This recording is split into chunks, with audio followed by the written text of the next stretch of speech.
श्रीमन नारायण नारायण हरि हरि। श्रीमन नारायण नारायण हरि हरि। श्रीमन नारायण नारायण हरि हरि। श्रीमन नारायण नारायण हरि हरि। तेरी लीला सबसे न्यारी न्यारी हरि हरि। तेरी लीला सबसे न्यारी न्यारी हरि हरि। तेरी लीला सबसे न्यारी न्यारी हरि हरि। तेरी लीला सबसे न्यारी न्यारी हरि हरि। भजमन नारायण नारायण हरि हरि। भजमन नारायण नारायण हरि हरि। श्रीमन नारायण नारायण हरि हरि। श्रीमन नारायण नारायण हरि हरि।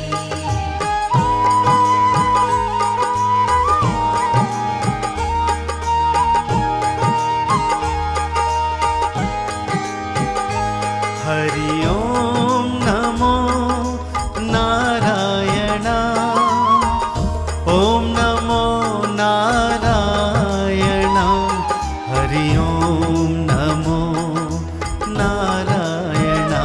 हरि ओम नमो नारायण। हरि ओम नमो नारायण।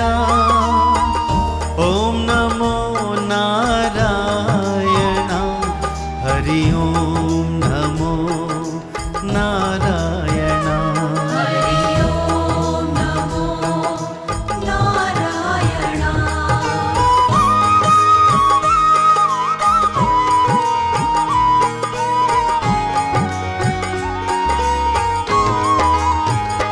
जय जय नारायण नारायण हरि हरि। जय जय नारायण नारायण हरि हरि।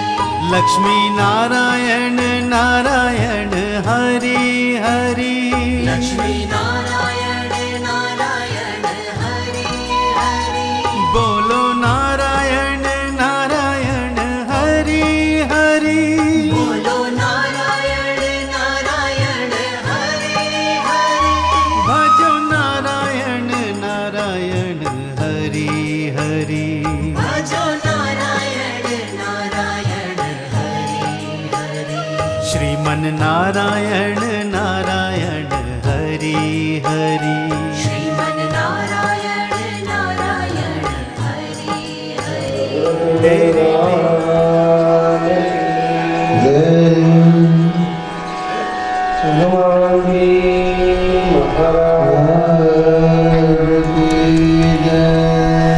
श्री सद्गुरु देव की श्री रामचंद्र भगवान की हनुमान जी महाराज की पिता भगत जी महाराज की जगदम्बे माता की हरि ओम नमः पार्वती पतये हर हर महादेव। वक्रतुंड महाकाय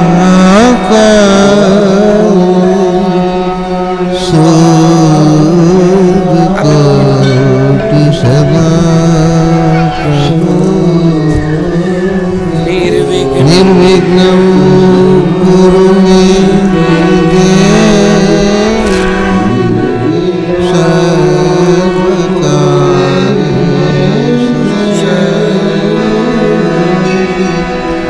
वसुदेव सुतं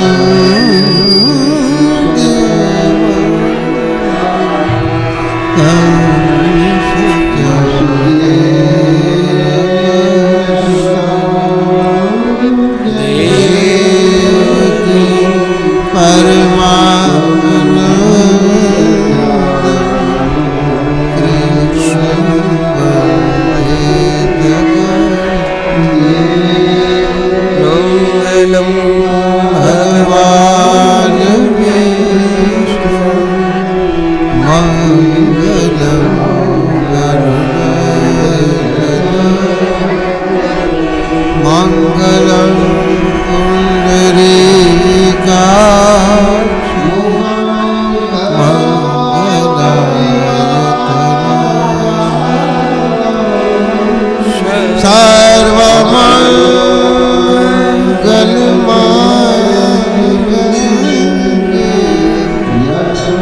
શક્તિ રૂપે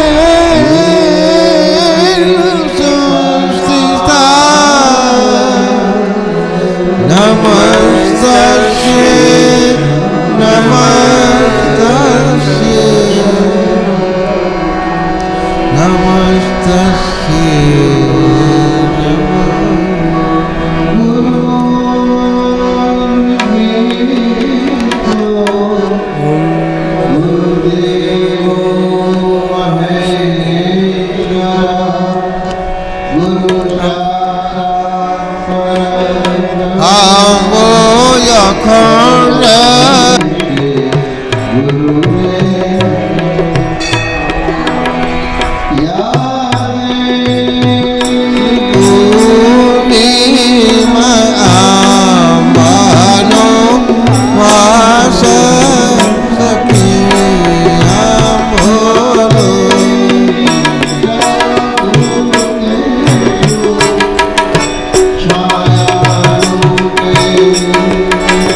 ભાગવત આંબા કેરા પણ સખી રે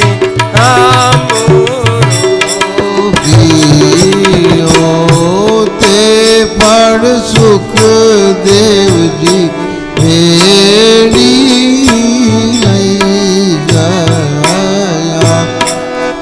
પરીક્ષિત બેઠા ગંગાજીને તીર સખી રે આમોરો પીયો તે રસ દેલો પરીક્ષિતમાં શ્રવણમાં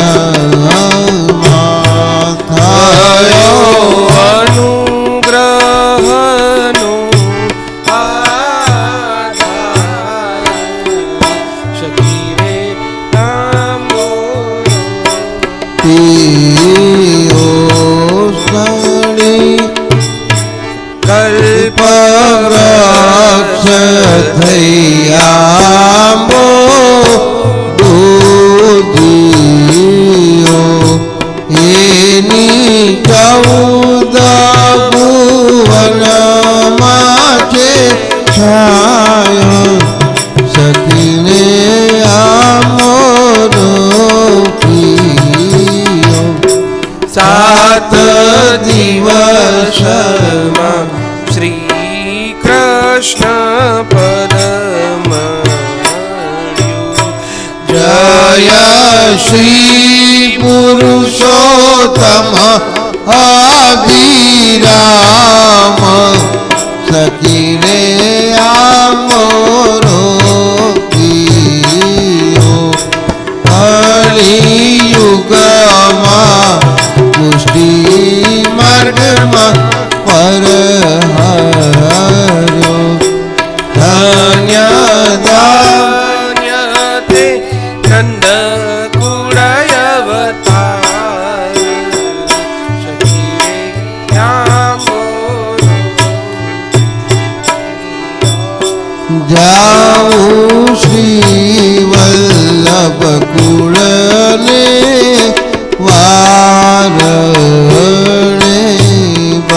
બલિહારી જાય માધવદાસ સખીને આવો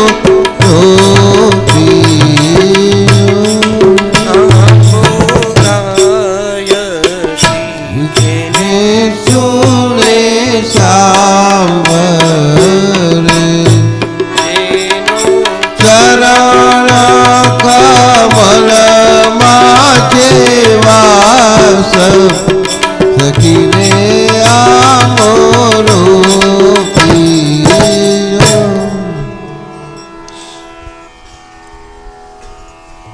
શ્રી મૈત્રેય ઉવાચ निर्वेदवादिनीमेवं मनोदुर्हतरं मुनिः दयालुशालिनमः शुक्लाभिर्यतस्मरन् मैत्रेय ऋषि विदुरजीने कथा करता કહે છે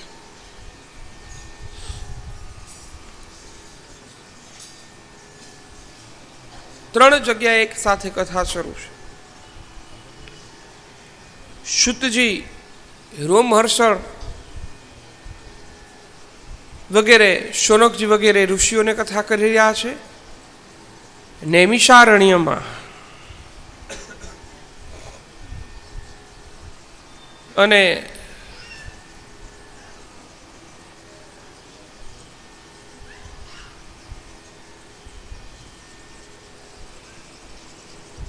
મૈત્રેયજી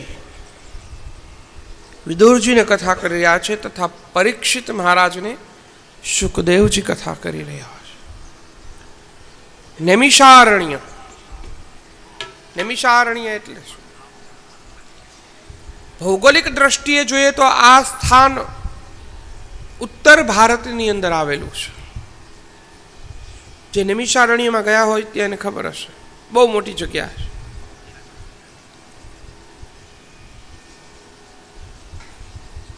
એક વખત બ્રહ્માજી પાસે બધા મહર્ષિઓ ગયા એમણે કીધું કે અમારું મન બિલકુલ શાંત થઈ જાય અને જ્યાં બેસીને અમે પરમાત્માની ભક્તિ કરી શકીએ એવી જગ્યા બતાવો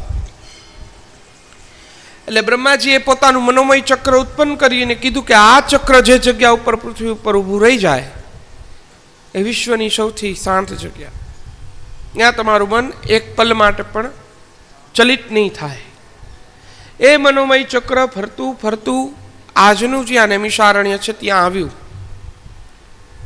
એટલે એ જગ્યાનો બધા લોકોએ સ્વીકાર કર્યો. આજે પણ ત્યાં જાઓ ને તો એ ચક્ર જ્યારે ધરતીમાં પડ્યું એટલે એ ચક્ર આકારનું આખું સરોવર થઈ ગયું છે. ત્યાં કથાનું બહુ મહત્વ છે નૈમિષારણ્યમાં. બીજો અર્થ કરીએ તો નિમિષ એટલે આંખનો પલકારો. આંખના પલકારા જેટલા સમય માટે પણ મન જ્યાં ચલિત થતું નથી તે નૈમિષારણ્ય કહેવાય.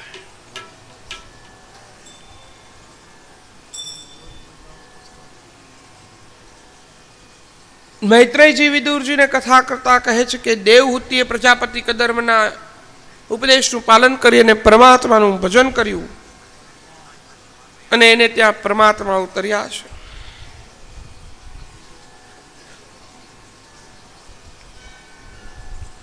ત્યારબાદ બ્રહ્મા આદિ દેવતાઓ બધા પરમાત્માના દર્શન કરવા માટે પધાર્યા. પરંતુ જોયું તો કદર્મ ઋષિના ચહેરા ઉપર ચિંતા છે.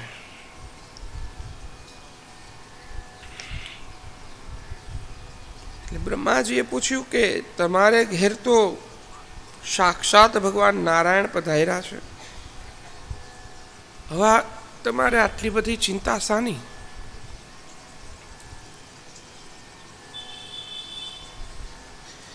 કદર્મ ઋષિએ કીધું કે પ્રભુ,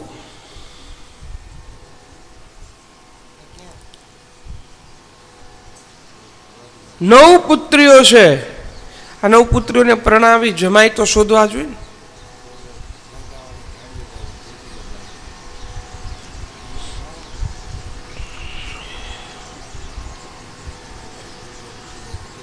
બ્રહ્માજી કીધું એમાં ચિંતા શાની?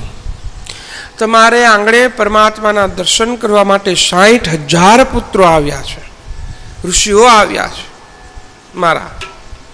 9 યોગ્ય જમાઈ શોધી લ્યો, સાથે બેસી દૂધ અને ભાતનું ભોજન કરો એટલે વાત થાય પૂરી. બ્રહ્માજીની વાત કદર્મજીને ઉચિત લાગી એટલે 9 પુત્રીઓના વિવાહ 9 મહાન ઋષિઓ સાથે કર્યા છે. પેલા પુત્રી છે કલા, એમના લગ્ન મરીચી ઋષિ સાથે કરવામાં આવ્યા. બીજા પુત્રી છે અનસૂયા, એમના લગ્ન અત્રિ ઋષિ સાથે કરવામાં આવ્યા. ત્રીજા પુત્રી છે શ્રદ્ધા, એમના લગ્ન અંગિરા ઋષિ સાથે કરવામાં આવ્યા. ચોથા પુત્રી છે હવીરભૂ, એમના લગ્ન પુલસ્ય ઋષિ સાથે, ગતિના લગ્ન પુલહ ઋષિ સાથે, ક્રિયાના લગ્ન ક્રતુ ઋષિ સાથે, ખ્યાતિના લગ્ન ભૃગુ ઋષિ સાથે, દેવી અરુંધતીના લગ્ન મહર્ષિ વશિષ્ઠ સાથે અને શાંતિના લગ્ન અથર્વા ઋષિ સાથે કરવામાં આવ્યા. જૂના કાળમાં દીકરીના લગ્નની ચિંતાઓ માતા પિતાને રહેતી નહીં, કારણ કે લગ્ન બહુ સાદાઈથી થતા. લગ્ન વખતે પુરુષના સંસ્કાર જોવાતા, સંપત્તિ નહીં. સંસ્કારી વર હોય અને ગુણિયલ કન્યા હોય પછી જરૂરિયાત છે.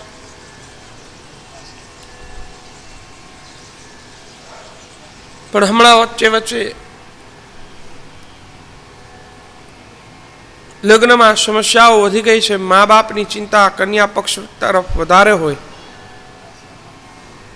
કારણ કે લોક વ્યવહારની અંદર પ્રદર્શન વૃત્તિ વધારે આવી ગઈ છે. સાસુન બરાબર તો લાગશે ને, દાગીના ઓછા તો નહીં પડે ને. મામીજીન, કાકીજીન, ફઈજીન બધાય માટે, માસીજીન માટે સાડીઓ લીધી છે, વાંધો તો નહીં આવે ને. શાસ્ત્રમાં જુદા જુદા આચાર્યો દ્વારા ગુહ્ય સૂત્રમાં લગ્ન વિધિના અનેક પ્રકાર દેખાડવામાં આવ્યા છે આપણા શાસ્ત્રની અંદર, પરંતુ ક્યાંય એવું લખ્યું નથી કે બધાને કપડાં દેવાના ને કવર કરવાના. આપણા જીવનની અંદર દુઃખના બી આપણે પોતાના હાથે વાવ્યા છે. પેલા કોકે પ્રસન્નતાથી આપ્યું હશે, પરંતુ હવે એનો વ્યવહાર બની ગયો છે. આમાં બિચારો સામાન્ય વ્યક્તિ હેરાન થઈ જાય. આપણે આટલી મોટી કન્યા તો દઈ છે, આખો વંશ હલાવી દે એનો, પછી બીજું શું દેવાનું હોય? એવી જે માગણીઓ કરતા હોય ને એને તો પાઠ ભણાવવાનો. પતિ અને પત્ની એકબીજાને વફાદારીના વચનો આપે અને સંસાર ચલાવે, એકબીજાને વફાદાર રહીને, તો સાચા અર્થમાં લગ્ન સાર્થક ગણાય. માટે જેટલું આ બધી પ્રવૃત્તિમાંથી બચી શકાય એટલો બચવાનો પ્રયત્ન કરજો. કારણ કે આગળ તો હજી દિવસો હવે વધારે ને વધારે કપરા આવતા જશે. હવે કાંઈ પહેલાં જેવું નથી રહ્યું. આપણે જોઈ રહ્યા છીએ. હું પદ દેખાડવાની પ્રદર્શન વૃત્તિ આ જમાનાની અંદર વધારે વધી ગઈ છે કે આઈ એમ સમથિંગ, હું કંઈક છું. આ બધી વસ્તુને એક બાજુ મૂકી દેવાની. આપણું કંઈ જ નથી અને આપણે કંઈ સાથે લઈ જવાના નથી. કન્યાઓને વળાવી અને પોતાની સાંસારિક જવાબદારીમાંથી કદર્મ ઋષિ મુક્ત બન્યા. એટલે પરમાત્મા જ્યાં બેઠા છે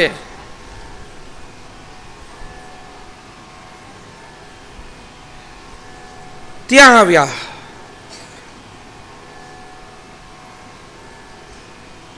આવી અને ભગવાન પાસે વનગમન કરવાની આજ્ઞા માંગી.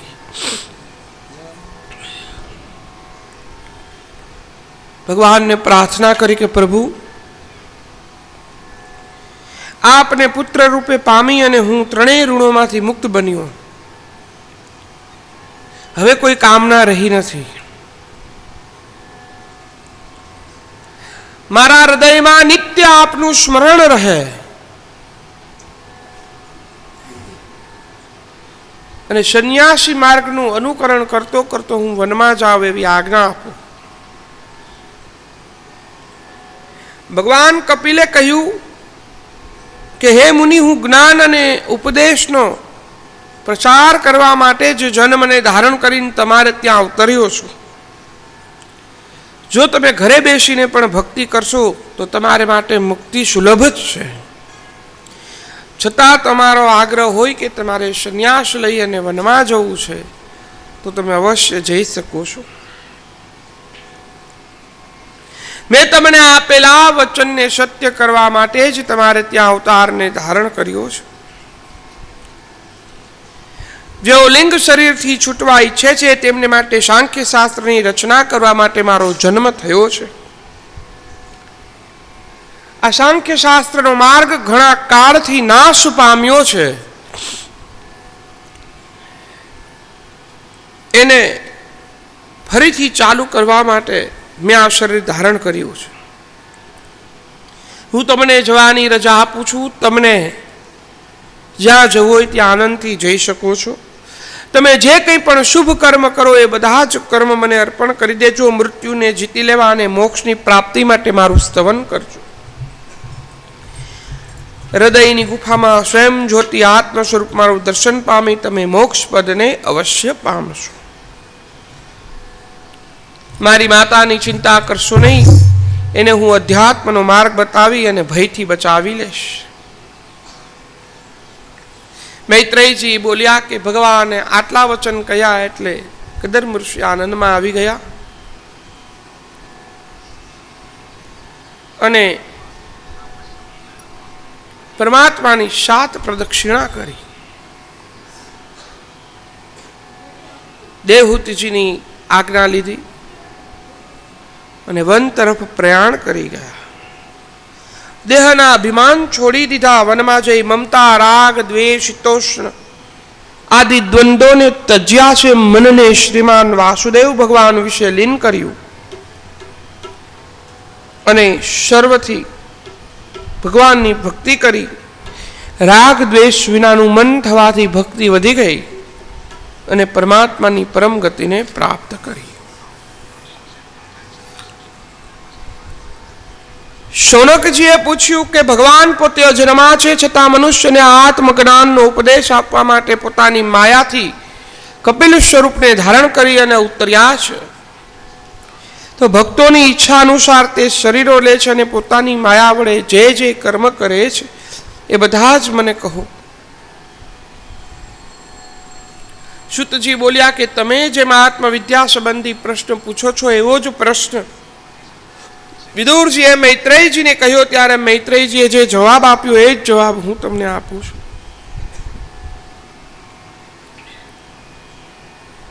પિતાના વનમાં ગયા બાદ ભગવાન કપિલ બિંદુ સરોવર પર આવીને ઉભા છે. એવે સમયે દેવહૂતિજીને ભગવાન બ્રહ્માજીના વચનો યાદ આવ્યા કે કદર્મ તપસ્યાનું પ્રતીક છે. તો દેવહૂતિ પતિ સાથે સંસાર માંડીને તેના અધ્યાત્મને અનુભવ્યું છે. જો અધ્યાત્મની દ્રષ્ટિએ જોઈએ તો આ ત્રીજો સ્કંદ અને 11મો સ્કંદ અતિ મહત્વના ગણાય. કારણ કે આ બંનેની અંદર દિવ્ય જ્ઞાન સાંખ્ય શાસ્ત્રનું આપેલું છે. જેને અધ્યાત્મ ભાવ કેળવવો હોય તેમણે આ બે સ્કંદ ઉપર વધારે ધ્યાન આપવું છે. દેવહૂતિજી ભગવાન કપિલ પાસે આવ્યા અને કહ્યું કે હે વિશ્વંભર, જૂઠા વિષયને અભિલાષથી હવે હું થાકી ગઈ છું. મારા મોહરૂપી અંધકારને દૂર કરવા સૂર્ય સમાન બનો. હું આપના શરણે આવી છું. મને આપની અંદર સાક્ષાત નારાયણના દર્શન થાય છે. દેવહૂતિજી આવી અને પોતાના પુત્રને આવી પ્રાર્થના કરે છે. ત્યારે દેવહૂતિજી પોતાના પુત્રને નહીં પરંતુ પોતાના ઈષ્ટદેવને પ્રાર્થના કરે છે. પુત્ર તરીકે જોવે તો જ્ઞાન પ્રાપ્ત ન કરી શકે,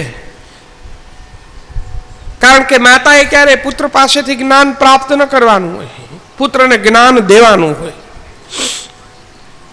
પણ ભગવાન તરીકે જોવે છે. માતાનો પ્રીતિભાવ જોઈને ભગવાન કપિલ બોલ્યા, માતા અધ્યાત્મ યોગ જ મનુષ્યના આંતરિક કલ્યાણનું કારણ છે.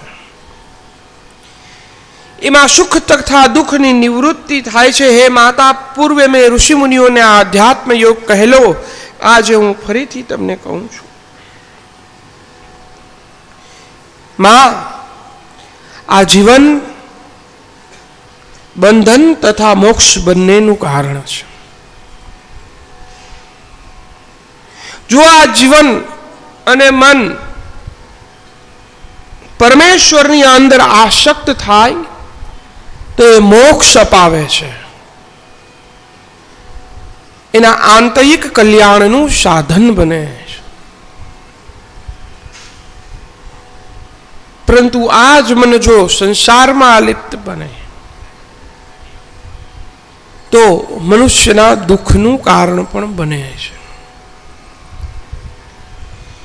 આપણે જોઈએ છીએ કે મનુષ્ય યોગનું આચરણ તો કરે છે, પરંતુ પોતાના શરીરને સુધારવા યોગો આધ્યાત્મિકમ પુંસઃ નિશ્રેયશ્રેયમે જાય.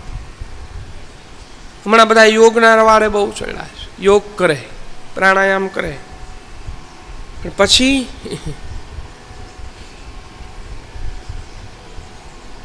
એ રામદેવ બાબા દેખાડે એટલું જ થાય, આગળ ખબર ન પડે. પછી કે કપાલ ભારતી. પ્રાણાયામ કરી અને ચિત્તનું શોધન કરવાનું છે. ચિત્તનું શોધન કરી આંખને નાસિકાના એટલે કે નાકના અગ્ર ટેરવા ઉપર રાખી અને અહીંયા પરમાત્માનું ધ્યાન ધરવાનું છે. 10 વિના ઊભા થઈ ગયું હાજરનું, એમ ન થાય. યોગ નથી. યોગના 8 પ્રકાર છે, અષ્ટાંગ યોગ કહેવાય છે. ખરેખર જો તમે યોગ શીખી લ્યો ને એટલે તમે મોક્ષને પ્રાપ્ત કરી જાઓ, પછી તમારે આ કંઈ કરવાનું રહેતું નથી.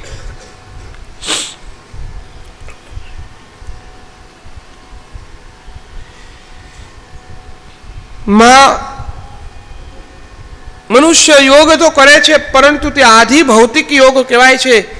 તેનાથી તેને કોઈ પણ પ્રકારની દિવ્યતા પ્રાપ્ત થતી નથી. વળી વધારે ને વધારે ઊંડું ઉતરે તો એને આધ્યાત્મિક યોગની પ્રાપ્તિ થાય છે, એનાથી એની સિદ્ધિઓની પ્રાપ્તિ થાય. પરંતુ જો ભક્ત આ આધ્યાત્મિક યોગમાં ઉતરી અને આધ્યાત્મિક માર્ગને પકડે, પછી ધ્યાન ન રાખે ને સિદ્ધિઓની અંદર વીંટળાઈ જાય, તો આ સિદ્ધિઓ એનું પતન પણ કરાવી નાખે.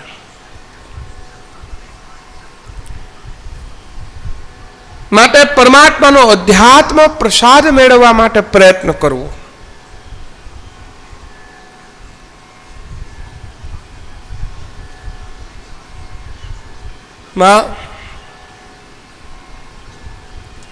સત્ય પુરુષો હંમેશા સહનશીલ, દયાળુ, સર્વ પ્રાણીઓના મિત્ર, શત્રુભાવ રહિત, સમગુણથી યુક્ત અને શાસ્ત્રને અનુસારા તથા ઉત્તમ ચરિત્રરૂપી અલંકાર વાળા હોય છે.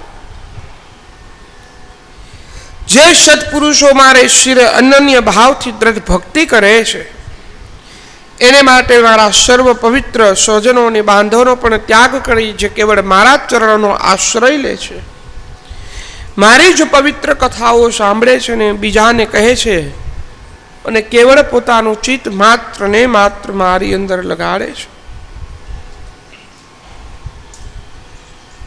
તે સર્વ પ્રકારના સંગ રહિત હોવાથી તેઓ સંગને જ તમારી ઈચ્છા યોગ્ય છે. મારી અનેક લીલાઓ છે, આ લીલાઓને જે ધારણ કરે છે અને યોગયા અભ્યાસ દ્વારા જે મારી નિત્ય આરાધના કરે છે, એ શરીર અવશ્ય મને પામી શકે છે. દેવહૂતિજીએ કીધું, ભગવાન, તો પછી તમારી ભક્તિ કેવી રીતે કરવી? મને યોગ કેમ કરીને સમજાશે? હું તો સ્ત્રી છું. કેવળ ભક્તિ કરી જાણું. આપને પમાડનારને જે યોગ કહ્યો તે યોગ તો મને આવડતો નથી, તો હું સુખેથી સરળતાથી એને સમજી શકું એવો કોઈ માર્ગ બતાવો. માતાનો આવો અભિપ્રાય જાણી ભગવાન કપિલને માતા ઉપર અતિ સ્નેહ થયો. માતાને ભક્તિનો વિસ્તાર કરીને કહેવા લાગ્યા, યોગનો ઉપદેશ કરતા બોલ્યા કે હે માતા, ભગવાન શ્રી હરિના વિશે જ સ્વાભાવિકપણે ઇન્દ્રિયો વર્તે અને મારી સેવામાં આસક્ત રહેનારા, મારા માટે જ સર્વ ક્રિયાઓ કરનારા પુરુષો મારી સાયુજ્ય મુક્તિને પણ ઈચ્છતા નથી.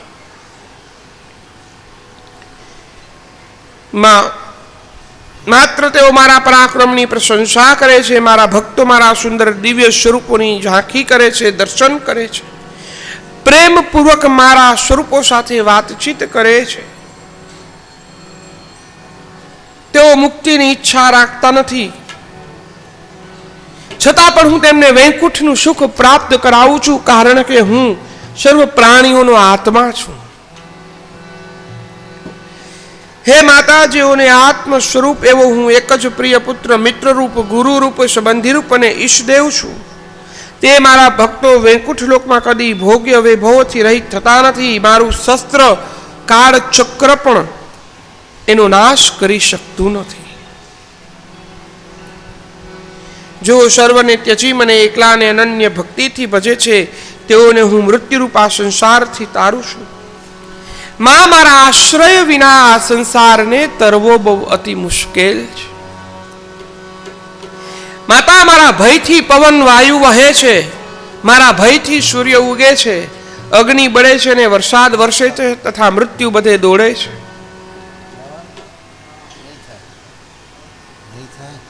યોગીઓ મોક્ષ મેળવવા માટે જ્ઞાન અને વૈરાગ્યથી યુક્ત ભક્તિયોગ વડે સર્વ પ્રકારે નિર્ભય જ મારા ચરણ કમળનો આશ્રય કરે. આ સંસારમાં મનુષ્યનો સૌથી મોટો ભાગ્યોદય એ જ છે કે એમનું તીવ્ર ચિત્ત ભક્તિયોગ દ્વારા મારામાં સ્થિર કરે. શ્રી કપિલ ભગવાન બોલ્યા કે માતા, હું તમને મોક્ષ આપનારું અને મનુષ્યનો આત્માનો સાક્ષાત્કાર કરાવનારું દિવ્ય જ્ઞાન કહું છું, જે હૃદયરૂપી ગાંઠોને કાપનારું છે. અનાદિ આત્મા છે તેને જ પુરુષ કહેવાય છે. તે પુરુષ નિર્ગુણ પ્રકૃતિથી પર સર્વના અંતકરણમાં સ્ફુરી રહેલો જ્ઞાન સ્વરૂપ અને સ્વયં પ્રકાશ છે. તે પુરુષ વડે જ આ સર્વ જગત પ્રકાશ છે. આ વ્યાપક પુરુષે સત્વાદી 3 ગુણોવાળી પોતાની લીલાથી ઉત્પન્ન થયેલી પ્રકૃતિને સ્વેચ્છાએ સ્વીકારી છે. આ પ્રકૃતિ પોતાના જેવા સ્વરૂપોવાળી જાત જાતની પ્રજાઓને સર્જી રહી છે. તે પ્રકૃતિને જોઈ પુરુષ તરત જ મોહ પામે છે, કારણ કે પ્રકૃતિ જ્ઞાનને ઢાંકનારી છે. તેથી પુરુષ પોતાનું સ્વરૂપ જ્ઞાન ભૂલી જાય છે અને કર્મ પ્રકૃતિના ગુણોથી જ કરાય છે. છતાં પુરુષ અધ્યાયને લીધે પોતાના કર્તાપણાને માને છે. વાસ્તવિક રીતે જોઈએ તો પુરુષ અકર્તા છે, માત્ર સાક્ષી છે.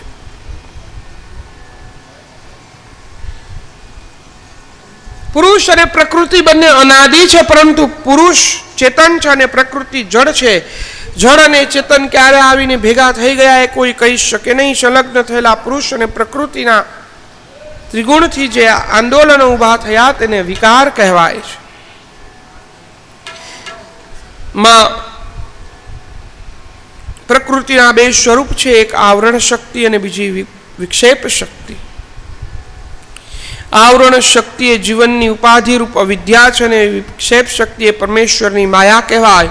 પુરુષના પણ 2 ભેદ છે, એક જીવ અને બીજો શિવ. પ્રકૃતિને વશ થઈ જે સંસારને પામ્યા કરે છે તે જીવ કહેવાય, અને પ્રકૃતિને વશ રાખી જે જગતની સૃષ્ટિ વગેરે કરે છે તે શિવ કહેવાય. એટલે દેવહૂતિજીએ પ્રશ્ન કર્યો કે હે પુરુષોત્તમ,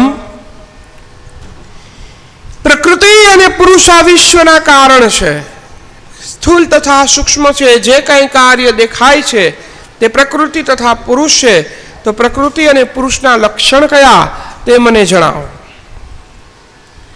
ભગવાન કપિલ કહે છે કે માતાજીને પ્રધાન તત્વ છે તે જ પ્રકૃતિ છે. આ પ્રધાન કાર્યમાં રૂપ સમુદાયમાં 24 તત્વો રહેલા છે. તેમાં 5 મહાભૂતો કયા તો કીધું છે પૃથ્વી, જલ, તેજ, વાયુ અને આકાશ. આ 5 સાથે 5 તન્માત્રાઓ આવેલી છે. એ કઈ તો કીધું ગંધ, રસ, રૂપ, સ્પર્શ તથા શબ્દ. આ 5 તન્માત્રાઓ સાથે બીજા 4 અંતકરણ ભળે છે, મન, બુદ્ધિ, અહંકાર અને ચિત્ત. એની સાથે બીજી આ 10 ઇન્દ્રિયો ભળે છે, કાન, ત્વચા, ચક્ષુ, જીભ, નાસિકા, વાણી, હાથ, પગ, લિંગ અને ગુદા. કેટલાક વિદ્વાનો આમાં કાળ નામના 25મું તત્વ પણ ગણાવે છે, જ્યારે કેટલાક કાળને પરમેશ્વરનો પ્રભાવ ગણે છે. કાળ અને પુરુષ જુદા નથી. સૃષ્ટિની રચના પહેલા 3 ગુણો સામ્ય અવસ્થામાં હતા, પછી કાળને લીધે સામ્ય અવસ્થા ત્યજી દઈ જુદા જુદા વિકારોને પામે છે, છતાં પણ એ ભગવાનનું સ્વરૂપ કહેવાય છે. આ કાળ સ્વરૂપને સંકર્ષણ કહે છે. જેમ જન્મ સામે જ મૃત્યુ મોઢું ખોલીને બેઠું છે. જન્મથી મૃત્યુ વચ્ચેના સમયગાળાને આયુષ્યનો કાળ કહેવાય છે. પરમાત્મા શ્રી કૃષ્ણે ભૂમિનો બહાર ઉતારવા માટે રાજાઓનો સંહાર કર્યો, પાંડવોને નિમિત્ત બનાવ્યા, મહાભારત ઊભું કર્યું. તે જ મુનિઓને પિંડારકમાં મોકલ્યા અને કાળ ભગવાનની કરામત કોણ સમજી શકે? પરીક્ષિત ઉચ્છંદ રાજા નતા, છતાં કાળથી પ્રેરાઈને મુનિના ગળામાં સર્પ નાખ્યો. માતા, હવે તમને હું પૂર્વ તત્વની ઉત્પત્તિ કહું છું કે પ્રકૃતિએ પુરુષની ચૈતન્ય શક્તિ ગ્રહણ કરી પુષ્કળ પ્રકાશવાળું મહત્તમ તત્વ ઉત્પન્ન કર્યું. આ મહત્વ જગતના અંકુર રૂપ અને લય રૂપથી થાય છે. માતા, ઇન્દ્રિયોના દેવતારૂપ કરતાપણું, ઇન્દ્રરૂપ કરણપણું, પંચ મહાભૂત કાર્યપણું, શાંતપણું, ભયંકરપણું અને વિશેષ મૂઢપણું એ અહંકારનું લક્ષણ છે. પંચમહાભૂતના કાર્ય છે કાર્યપણું, શાંતપણું, ભયંકરપણું અને મૂઢપણું. આ ચારેય અહંકારનું લક્ષણ ગણાય. કેટલાક મૂઢની જેમ બેઠા જ રહે, જવાબ જ નથી. આપણે એને સારી ભાષામાં મીંઢા કહી. હે, એ જાણતો હોય તો એ બોલે જ નહીં. એનો અહમ છે અંદરનો.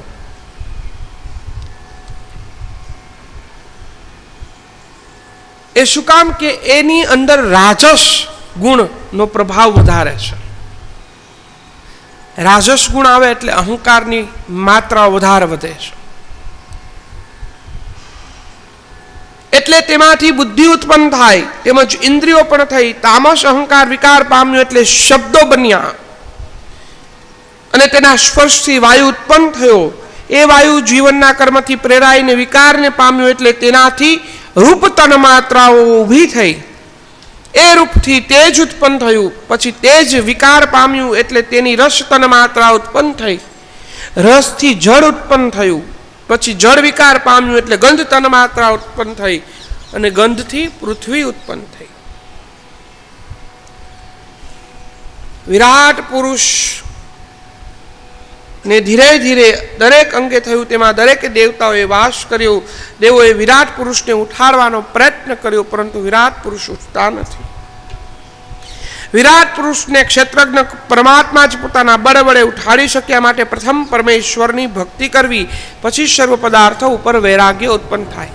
સીધું એમ કહી દઉં મને વૈરાગ્ય ઉત્પન્ન થઈ ગયો ને હું સંસાર મૂકીને જાઉં તો એ શક્ય નથી. કારણ કે મનની અંદર રહેલી વાસનાઓ જ્યાં સુધી પરિપૂર્ણ થતું નથી ત્યાં સુધી ચિત્ત પરમાત્માની ભક્તિની અંદર લાગતું નથી. શ્રી કપિલ ભગવાન કહે છે કે માતા જેમ જળમાં પડેલું સૂર્યનું પ્રતિબિંબ તે જળની ભીનાશથી લેપાતું નથી, તેમ જીવાત્મા મનુષ્યના શરીરમાં જ રહેલો છે. છતાં સુખ દુઃખ આદિ કે પુણ્ય પાપાદિથી લેપાતો નથી, પરંતુ જ્યારે તે પ્રકૃતિના ગુણોમાં આસક્ત થાય ત્યારે હું મારું, આ બધું મારું એવી મૂઢ ભાવનાને ધારણ કરે છે. માતા એ હું જ એના માટે જન્મ મરણના ફેરાનું સર્જન કરે છે.